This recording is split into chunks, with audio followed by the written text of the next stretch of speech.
ام واولادها التلاتة كلهم ماتوا، سيف وجنى ومصطفى. جريمة بشعة حصلت بمنطقة اللبيني في فيصل.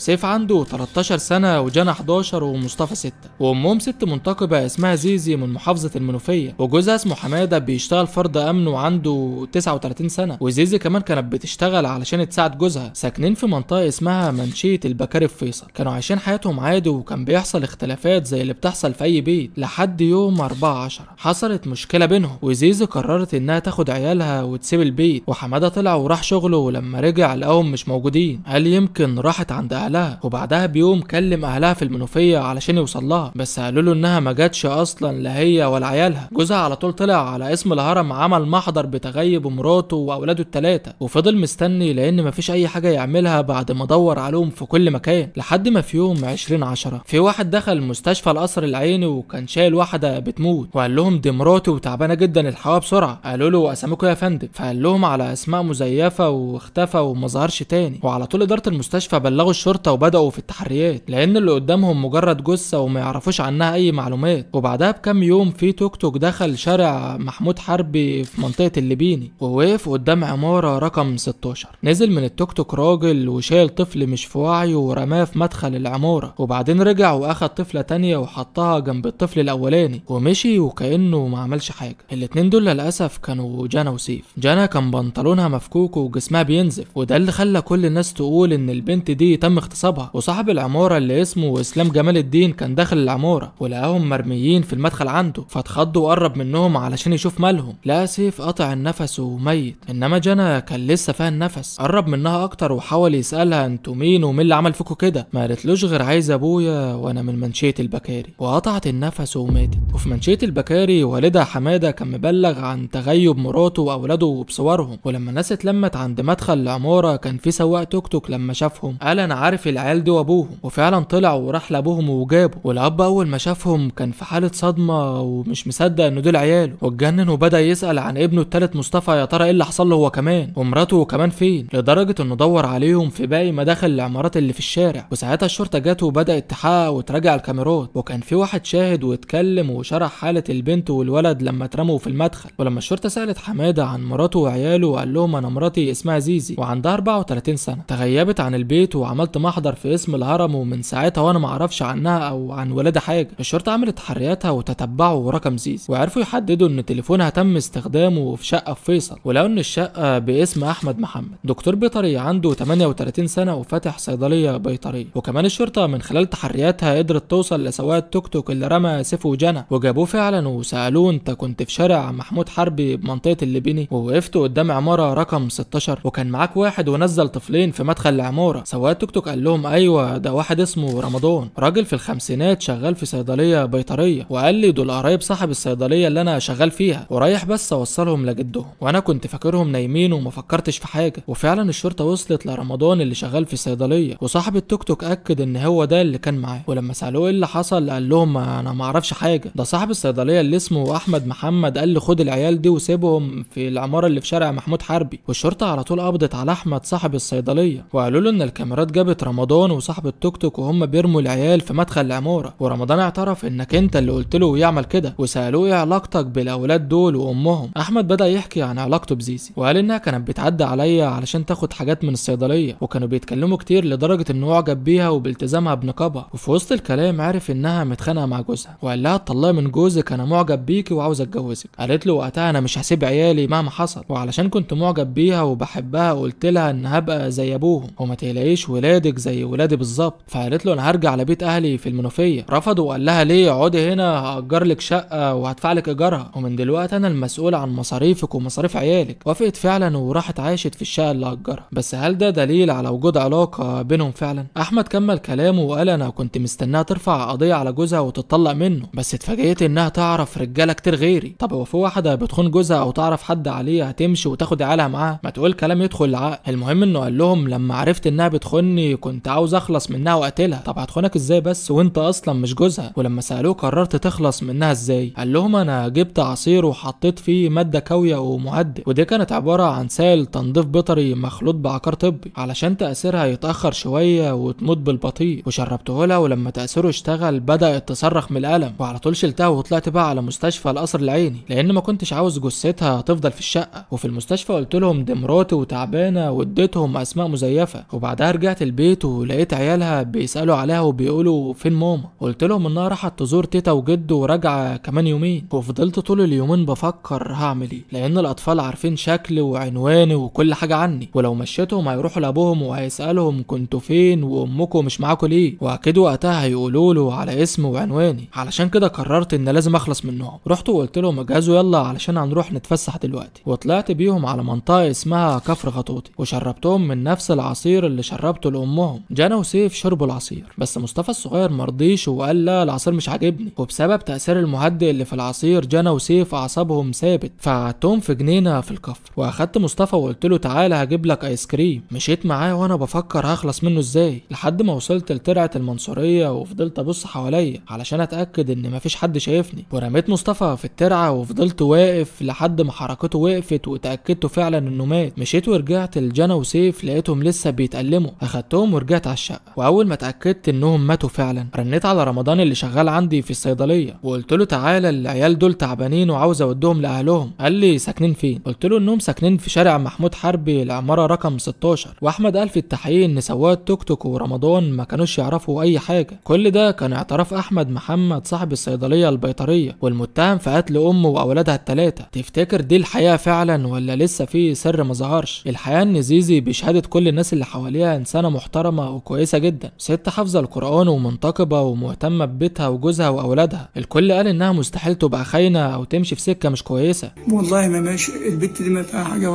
في ماشي بطال ولا حاجه، انا بقى بحلف لك بالله في حالها. الحقيقه انهم اتعرفوا على بعض في شهر 7 اللي فات، وده على حسب اقوال احمد، وكانت مجرد زبونه عاديه جدا بتشتري حاجات من الصيدليه البيطريه بتاعته. وفي مره في وسط الكلام قالت له انا عاوزه اتاجر شقه انا وعيالي، وسالته لو يعرف حد عنده شقه ياجرها لهم لانها بتشتغل وهتقدر تصرف على نفسها وعلى عيالها، وكانت بتكلمه بالتليفون كل فتره تعرف منه لو وصل لاي شقه لحد ما احتاجت الشقه فعلا في شهر 10 وكلمته واجرها لها. والتحريات اثبتت ان احمد محمد مطلق وما عندوش اولاد وليه علاقات نسائيه كتير غير شرعيه. ولما حاول يقرب من زيزي كانت مصدومه ورفضته وقالت له انا هفضحك في المنطقه كلها وهبلغ عنك لو ما بعدتش عني. علشان كده حاول يقتلها وحط لها السم في العصير. طب هو ازاي اصلا حط لها السم في العصير مع انها كانت رافضاه؟ الصدمه هنا بقى انهم لقوا مكالمه بين جوز زيزي والراجل اللي قتلها، مع انه جوزها كان بيقول انه ما يعرفش الراجل ده اصلا، فازاي بقى كان في مكالمه بينهم؟ النيابه سالته وقالوا له انت مش قلت ان انت ما تعرفوش، ازاي في مكالمه بينكم؟ قال لهم اصله اتصل عليا من كام يوم وقال لي على مواصفات مراتي، يبقى اكيد شافها. كلام ما يدخلش الدماغ خالص. يا ترى المتهم ممكن يبقى ليه شريك في جريمته فعلا ولا نفذ كل حاجه لوحده؟ في حاجات كتير غامضه لسه محدش يعرفها والتحقيق مازال مستمر. ما تنساش بقى تشترك في القناه وتشير الفيديو علشان لو في اي اخبار جديده عن القضيه توصلك على طول. سلام.